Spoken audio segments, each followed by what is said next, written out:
ওমা আজকে লাঞ্চের থালিতে কি কি আছে গো? আজকে হ্যাঁ আজকে হলো চিংড়ি রে। চিংড়ি রে, কি বলো? সব চিংড়ি তৈরি। আচ্ছা ভাত আসলো, দেখি এরপর কি কি আসবে। আজকে করেছি হুম। চিংড়ি দিয়ে ওই যে কচুর ফুল হয় না, এটাকে হ্যাঁ। আমরা পোপা বলি। পোপা, আচ্ছা আচ্ছা পোপা হলুদ রঙের, হ্যাঁ, হলুদ হলুদ যে ফুলগুলো হয় ওটা দিয়ে বাটা। ওটা চিংড়ি দিয়ে করেছি। বাহ, বাটা না, ভর্তা। ভর্তা ভর্তা, ঠিক ঠিক। আর সাথে কি আছে?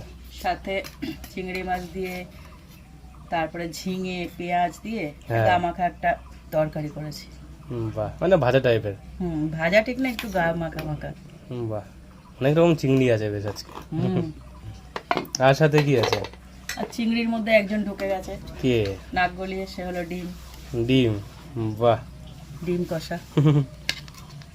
বেশ সুন্দর লাগলো। এই কচুর ফুলের রেসিপিটা তোমরা মানে চ্যানেলে বড় ভিডিওতে পেয়ে যাবে, দেখে অবশ্যই ট্রাই করে নিও।